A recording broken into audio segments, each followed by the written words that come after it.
Nakaigit ko sa honeymoon namo tungod sa kadakog bunal sa akong bana.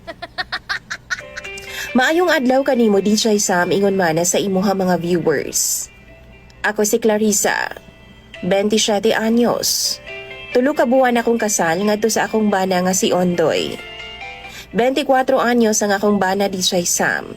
Maguwang kog tulo ka tuig sa iyaha. Di gyud uso sa amuan ni Ondoy DJ Sam ang mag-ana-ana sa wa pa mi kasal. Okay rapod ko, kay alangan naman mag-una-una ko sa iyaha. Or di ba ka mamugos ko? Nga kiss-kiss raman ang iyahang ginabuhat gyud sa ako Tapos kuot-kuot po DJ Sam. Human ana, undangan na dayon ko niya. Di na siya mula husba. 1 year DJ Sam after sa among relasyon, nagpakasal naming duha ni Ondoy. Ug dihang honeymoon na namo DJ Sam. Dito na jud nako napagtanto DJ Sam kung ngano. Nganong wa ko birahi o hilab din ni Ondoy kaniadto. Basta DJ Sam no, pagpagawas lang lagi niya sa iyang bunal DJ Sam, pas kag yung dakua. Taas pagid kaayo DJ Sam. Dili na ko virgin ha. 15 ka tuig pa lang ko, gihatag na nako ang akong pagkababae ngadto sa una na akong uyab. Nagtuloy-tuloy na DJ Sam. Kutob sa akong mauyab. Naadyoy mahitabo sa amua. Pero nganong pag-abot ni Ondoy DJ Sam, paskag yung sakita.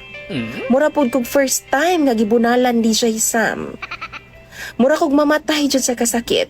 As in 3 days good ko DJ Sam ay. Nga mura bag na ay nag-ung-ung nga baka sa akong bilahan.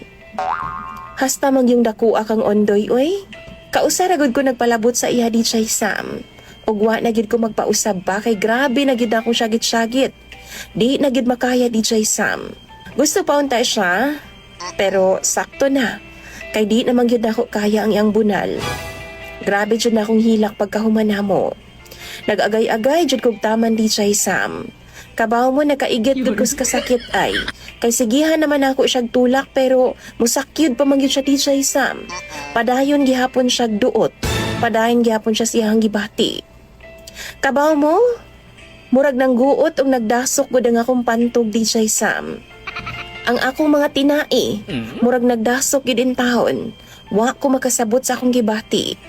Kalibangon, kaihion, hangtod nga nakaigit na lang gyud ko DJ Sam. Dako man jud kaayo. Pinakadako jud sa tanan akong nakita sa akong mga nahimong ex DJ Sam. Wa gani ko magdahom nga naa day ingon ato kadako nga tabadidoy nga murag simod sa elepante DJ Sam. Nihangyo ko kang Ondoy ba? Pwede ba once a month na lang namong buhaton ng butanga? Mag-ana-ana ba? Pero nanluod man na siya DJ Sam, kay mura daw siya gisilutan anang kahimtanga. DJ Sam, ana sila makadaot daw ng daggo kaayo. Sige lang daw kagasgasan ang akong bilahan. Pero di kasabot ang akong bana ni ana.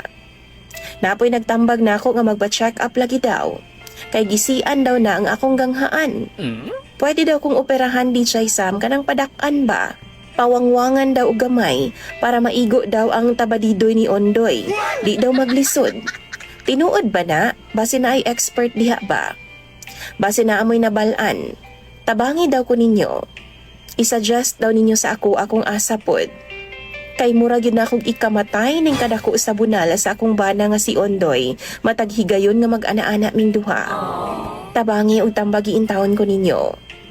Imong sender ug follower DJ Sam nga nagting-it na pud sa kasakit.